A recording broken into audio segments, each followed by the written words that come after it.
அவங்க ரொம்ப ஏற்கனவே ரொம்ப பொறுமைசாலி, எல்லாத்தையுமே நிறைய அனுபவிச்சிருப்பாங்க. இப்போ அவங்களுக்கு வந்து ஒரு பெரிய ஒரு புதையலே கிடைச்ச மாதிரி இந்த 2026 வருஷம். புதையெல்லாம் கிடைக்கும்னு சொல்ல முடியாது.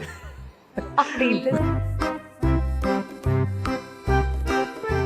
அது இது அப்படி இப்படின்னு எப்படி பார்த்தாலும் இதுதான் ஹிட்டான ஆஃபர். ஆச்சி ராயல் குலோப் ஜாமுன் பேக்ஸ், ஒன்று வாங்கினால் ஒன்று இலவசம். குறைந்த விலை, நிறைந்த தரம், தங்கள் தேவைகள் அனைத்தும் ஒரே இடத்தில். ஜெயச்சந்திரன். ஆன்மீக கிளிட்ஸ் நேயர்கள் அனைவருக்கும் வணக்கம். இன்னைக்கு நம்மளோட ஆஸ்ட்ரோ மாஸ்டர் சங்கர் நாராயண் அவர் தான் இணைஞ்சிருக்காரு. நம்ம நிறைய விஷயங்கள் அவர்கிட்ட ஜோதிட ரிலேட்டடாக கேள்வி கேட்க போகிறோம். நிகழ்ச்சிக்கு போகலாம். சார் வணக்கம். சார் வணக்கம். ஆன்மீக கிளிட்ஸ் நேயர்களுக்கு என்னுடைய மனமார்ந்த வாழ்த்துக்கள் plus advance happy new year 2026. Thanks a lot sir. எப்படி இருக்கீங்க? நல்லா இருக்கேன். நீங்கள் எப்படி இருக்கீங்க? நல்லா இருக்கேன் சார். இப்போது நிறைய எதிர்பார்ப்பு இருக்கும். ஏன்னா நீங்கள் வந்து ஆஸ்ட்ரோ மாஸ்டர், நிறைய வந்து ப்ரெடிக்ஷன் பண்ணியிருப்பீங்க. 2026 ஒரு எதிர்பார்ப்போட இப்போ நம்ம எல்லாருமே வந்து அடுத்த வருஷத்துக்கு காலடி எடுத்து வைக்க போகிறோம். ஸோ எங்களுக்கு ஒவ்வொரு ராசிகளுக்கும் எப்படி இருக்கும் அப்படின்றத நீங்கள் எங்களுக்கு கண்டிப்பாக சொல்லணும் சார். சார் இப்போது மகர ராசி நேயர்கள் அப்படின்னும் போது எந்த மாதிரியான ஒரு குவாலிட்டிஸில் வந்து அவங்க பார்க்குறோம் சார் நம்ம? ஏன்னா பேசிக்கலி சில ராசிகளுக்குன்னு சில தன்மைகள் அப்படின்னு சொல்லப்படுதில்லை. இந்த மகர ராசி அப்படின்றது எந்த மாதிரியான ஒரு தன்மைகள் இருப்பாங்க சார் அவங்க? மகரம்னாலே வந்து ஹார்ட் ஒர்க்கர்ஸ். நீங்கள் மகரத்துடைய ராசியுடைய சிம்பல் வந்து ஒரு மான் அப்படின்னாலும் கூட அந்த ராசிக்கு அதிபதி சனி. இன்னொன்று நீங்கள் கால சக்கரம், அந்த சக்கரத்தில் வந்து சூரியன் எப்போ மகரத்துக்கு வர்றாரு அதான் மகர சங்கராந்தி, அதான் தை மாதம், அதான் தேவர்களுக்கு வந்து பகல் பொழுது. ஸோ ஒரு விடிவு, ஒரு துவக்கம், ஒரு பிகினிங். அந்த காலச்சக்கரத்துக்கே மகரம் தான் கர்மா. கர்மானா ஒரு மனிதனுடைய தொழில், வேலை செய்யாமல் நம்ம வாழ்க்கையை நடத்த முடியும். இப்போ ஒரு விலங்கு கூட எடுத்திங்கன்னா தினமும் அது தூங்கிட்டு தான் இருக்கும். பசிச்சா போய் ஏதாவது வேட்டையாடும், சாப்பிடும். அப்போ அதுக்கு வேலைன்னு ஒன்றும் கிடையாது, சம்பளத்துக்கு வேலை செய்யலை, பட் அந்த பசிக்கு போய் வேலை செய்யும். அப்போ அந்த மகரம் தான் ஒரு மனிதனுடைய வேலை, ஹார்ட் ஒர்க்கர்ஸ். நல்லா உழைக்கிறாங்க, தன்னை வருத்தி உழைக்கிறாங்க, உழைப்புக்கு ஒரு முக்கியத்துவம் தராங்கன்னா அதான் மகரம். ஓகே. ஸோ இப்போ மகர ராசிக்கு இந்த 2026 சார் இன்னொரு கேள்வி, சனியோட ஆட்சி வீடு அப்படின்னு சொல்கிறது மகரமா சார்? எஸ், மகரம் கும்பம் ரெண்டுமே சனியோட ஆட்சி வீடு தான். ஓகே. அப்போது மகரத்துக்கு வந்து நல்லா ஸ்பெஷலாக பார்த்துப்பாரா சார்? ஸ்பெஷலாக இப்போ உங்கள் வீடு இருக்குது, இப்போ உங்கள் வீட்டை நீங்கள் டேமேஜ் பண்ணுவீங்களா? பண்ண மாட்டேன் சார். அப்படி தான் சனி வந்து மகரம் வந்து அவருடைய வீடு. அவர் வந்து வீட்டை ரிப்பேர் பண்ணுவார், சரி பண்ணுவார், டேமேஜ் பண்ண மாட்டார். இப்போ வந்து 7.5 சனிலாம் முடிஞ்சிருச்சு. ஆமாம் சார். இப்போ மகரம் வந்து என்னென்னா எதுக்காக வெயிட் பண்ணுறாங்கன்னா, 7.5 சனியில் நிறைய அடிபட்டோம், நிறைய உதப்பட்டோம், வெற்றியும் பார்த்தோம், தோல்வியும் பார்த்தோம், அவமானத்தையும் பார்த்தோம். இந்த 2026 நமக்கு வந்து ஒரு சக்ஸஸ் தருமா அப்படிங்கிற எதிர்பார்ப்பு இருக்குது. பட் நான் ஏற்கனவே சொன்னது தான், அந்த டாப் ராசிகளுடைய லிஸ்ட்டில் மகரம் வந்து ஆல்ரெடி இன். அந்த டாப்பில் அந்த மகரம் வந்து ஆல்ரெடி இன் உள்ளே தான் இருக்குது.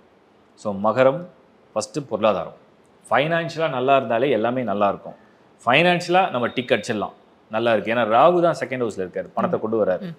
அடுத்தது ஃபேமிலியில் முன்ன பின்ன சின்ன சின்ன ப்ளஸ் மைனஸ் இருக்குது, பட் ஸ்மூத்தாக கொண்டு போகும் அதிகம். ஏன்னா பெரிய லெவலில் அதை பாதிக்காது இந்த முறை மகரம். அடுத்தது மகரமில் வந்து நம்ம வந்து பார்க்குற விஷயம் என்னென்னா, ஒரு ஜாப் ப்ரொஃபஷன் அதுவும் செட் ஆகிடும். இது வரைக்கும் இந்த 2025 செட் ஆகிருக்கணும். ஒருவேளை அப்படி இப்படி கொஞ்சம் ஒரு மாதிரி ப்ரொபேஷன் பீரியடில் இருந்தேன், எனக்கு கன்ஃபர்மேஷன் கொடுக்கல, அவங்களாம் கூட இப்போ கன்ஃபார்ம் ஆகிடும். எஸ், அப்போ 2026 ஜாப், ப்ரொஃபஷன், மணி, வெல்த், ஃபேமிலி எல்லாம் கூட ஓகே தான். அப்போ நான் செட்டில்டு தானே சார்? அப்படி சொல்ல முடியாது, நிறைய இழந்து இப்போ தான் அடியெடுத்து வராங்க. அப்போ நம்ம வந்து செட்டில் சொல்ல முடியாது, இன்னும் கொஞ்சம் ஒரு பயணம் இருக்குது. ஸோ 2026 எப்படின்னா கொஞ்சம் வெல்கம் பண்ணுற மாதிரி இருக்கும். இப்போ ஒரு மாணவர் எடுத்திங்கன்னா கூட அவர் வந்து படிப்பில் வந்து நிறைய ஹரியர் வச்சுட்டேன், நான் வந்து கொஞ்சம் கிளியர் பண்ணியிருக்கலாம், நான் கொஞ்சம் ஃபோக்கஸ் பண்ணல, நான் ஒரு காலேஜை மாறிட்டேன் இப்படின்னு சொன்னவங்க கூட இந்த முறை 2026 கிளியர் பண்ணுவாங்க. தானாக எல்லாமே. எஸ், பொறுமைசாலியே வந்து மகர ராசியில் பிறந்த பெண்கள் தான் பொறுமைசாலி. அதாவது என்ன நடந்தாலும் பொறுத்துக்குவோம், சகிச்சுக்குவோம், அட்ஜஸ்ட் பண்ணுவோம். நிறைய மேஷராசி ஆண்கள்லாம் மகராசியை கல்யாணம் பண்ணிப்பாங்க. எதுக்குன்னா மேஷம் எப்பவுமே சொல்கிறத கேட்கணும்னு நினைக்கிற கேரக்டர், மகரம் வந்து சொல்கிறத கேட்குறேன்ற கேரக்டர் பெண்களில். சரி, இப்போ இதை பார்த்துட்டு எல்லாருமே மகர ராசி இது வந்து அதுதான் நான் சொல்ல வரேன். பொதுவாக அந்த ராசியோட குணம் இது. அதை தவிர அவங்களுடைய இண்டிவிஜுவல் ஹாரோஸ்கோப்பில் உள்ள ஸ்ட்ரென்த்தை பொறுத்து இருக்குது. பட் பொதுவாக மகர ராசி இருக்கிற ஒரு விஷயம் பொறுத்து போகிறதுல நீங்கள் பொறுமையாக இருந்ததுக்கு உங்களுக்கு கிடைக்கிற பரிசு, அதாவது பொறுத்தார் பூமி ஆழ்வார் அப்படிங்கிறதுக்கு பொருந்துற மாதிரி இந்த 2026 பரிசுகள் கிடைக்கும். சார் இப்போ 7.5 முடிஞ்சிடுச்சு. அவங்க ரொம்ப ஏற்கனவே ரொம்ப பொறுமைசாலி, எல்லாத்தையுமே நிறைய அனுபவிச்சிருப்பாங்க. இப்போ அவங்களுக்கு வந்து ஒரு பெரிய ஒரு புதையலே கிடைச்ச மாதிரி இந்த 2026 வருஷம். புதையெல்லாம் கிடைக்கும்னு சொல்ல முடியாது. அப்படி இல்லை சார். வாய்ப்பு கிடைக்கும். வாய்ப்பு புதையல்ன்றது வந்து என்னன்னா ஒரு பெரிய பொக்கிஷம். அது வந்து மகரத்துக்கு வந்து 2026 இருக்குமான்றது சொல்ல முடியல. பட் என்ன சொல்ல முடியுதுன்னா, இழந்ததை வந்து மீண்டும் அடையிற வாய்ப்பை கொண்டு வந்துடும். Okay. ஏதோ இழந்திருக்காங்க, நீங்கள் வந்து இப்போ கஷ்டப்பட்டு ஒரு ஒரு ஒரு சேர்த்து வச்சுருக்கீங்க, அதை வந்து ஏதோ ஒரு சூழ்நிலை இழந்துட்டீங்க, அதை மீண்டும் அடைய முடியும். இப்போ நீங்கள் ஒன்றும் இல்லை, ஒரு மாணவன்லேருந்து ஒரு எக்ஸாம்பிள் எடுத்துங்களேன். நல்லா படிக்கிற ஸ்டூடெண்ட்டு 7th செம்மில் எங்கேயோ கொஞ்சம் அப்படியே டவுன் ஆகி டிஸ்ட்ராக்ட் ஆகி கொஞ்சம் அரியர்ஸ் வச்சுட்டார், திரும்ப அதை கிளியர் பண்ணுவார். ஸோ மைனஸ்லேருந்து திரும்ப அந்த நியூட்ரலுக்கு வந்துடுவாங்க.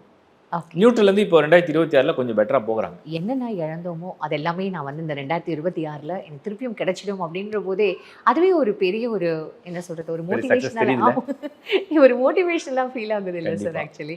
அதுதான் சார். அப்போது அரசியல்வாதிகளுக்கு மகரம் அப்படிங்கிறது வந்து இந்த 2026 அரசியல் அப்படின்னு நீங்கள் எடுத்தீங்கன்னா, பொலிட்டிக்கல் பொதுவாகவே மகர ராசியை சேர்ந்தவங்க அதிகம் பேர் பொலிட்டிக்கலில் இல்லை, அதிகம் பேர் இல்லை. ஏன்னா சனியுடைய ராசியில் பிறந்ததுலேயே வந்து மகரத்தை சேர்ந்தவங்க அதிகம் பேர் பொலிட்டிக்ஸில் பெருசாக வர்றதில்லை. இன்ட்ரெஸ்ட்டை பொறுத்து தான். இப்போ செவ்வாயுடைய ராசிக்கு இருக்கிற இன்ட்ரெஸ்ட்டு, சந்திரனுடைய ராசிக்கு இருக்கிற இன்ட்ரெஸ்ட்டு மகரத்துக்கு சனியுடைய ராசிக்கு இல்லை. சரி, அப்படியே சில பேர் இருக்காங்க, ஏன்னா அவங்களுக்கு வந்து காம்பினேஷன் ஆஃப் அதர் பிளானட்டரி பொசிஷன்லாம் இருக்கும்.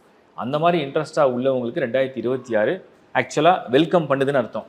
உங்களை வெல்கம் பண்ணுது அப்படின்னா நீங்கள் எடுக்கிற மூவ் கொஞ்சம் கரெக்டான மூவாக போக போகுதுன்னு அர்த்தம். ஓகே. ஸோ அப்போ என்ன பொலிட்டிக்கலி வந்து தே வில் வின், அவங்களுக்கு அந்த மாதிரி ஒரு பெரிய வந்து ஒரு வரவேற்பு காத்துட்ருக்கு அப்படின்றது. வரவேற்பு இருக்குது. அது வந்து நல்ல ஒரு வழியை காமிக்கும். ஓகே. ஸோ இது கூட மகர ராசிக்கு வந்து ஒரு பெரிய சான்ஸ் இல்லை. இப்போ பொலிட்டிஷியன்ஸ்லாம் யார் யாருப்பா மகர ராசி வாங்கப்பா அப்படின்ற மாதிரி இப்போ தேட ஆரம்பிச்சிடுவாங்கன்னு நினைக்கிறேன் சார். ஒரு ப்ராக்டிக்கலாக நீங்கள் உங்கள் லைஃப்பை இப்படி லீட் பண்ணீங்க அப்படின்னா அதோட வந்து ப்ளஸ் ஆகட்டும் சரி மைனஸ் ஆகட்டும் சரி நீங்கள் இப்படி எடுத்துகிட்டு போகலாம் அப்படின்றது ரொம்ப அழகாக எங்களுக்கு வந்து விளக்கம் கொடுத்துருக்கீங்க சார். உண்மையாகவே எனக்கு ரொம்ப ஹாப்பியாக இருந்தது ஒரு விஷயம் கேட்கும்போது.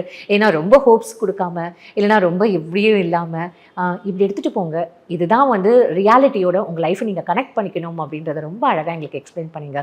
உங்கள் நேரத்துக்கு நான் ரொம்ப நன்றி தெரிவிச்சுக்கிறேன். ஆன்மீக கிளிட்ஸ் சார்பாக, எங்கள் நேரிடல் சார்பாக உங்களுக்கு பெரிய நன்றிகளையும் உங்களுக்கு வாழ்த்துக்களையும் தெரிவிச்சுக்கிறேன் சார். என்னுடைய வாழ்த்துக்கள் உங்களுக்கு. இந்த ஆன்மீக கிளிட்ஸ் இந்த சேனலுடைய வியூவர்ஸ் எல்லாருக்கும் என்னுடைய ஸ்பெஷல் ப்ரேயர்ஸ் அண்ட் விஷஸ். 2026 நான் சொன்னது அந்த ப்ரிடிக்ஷனாக இருக்கட்டும், ஆனால் நான் வேண்டது உங்கள் எல்லாருக்கும் நல்லது நடக்கட்டும். வாழ்த்துக்கள். ரொம்ப நன்றி சார். தேங்க்யூ. அது இது அப்படி இப்படின்னு எப்படி பார்த்தாலும் இதுதான் ஹிட்டான ஆஃபர். ஆச்சி ராயல் குலோப் ஜாமுன் பேக்ஸ், 1 வாங்கினால் 1 இலவசம். குறைந்த விலை நிறைந்த தரம், தங்கள் தேவைகள் அனைத்தும் ஒரே இடத்தில். ஜெயச்சந்திரன்.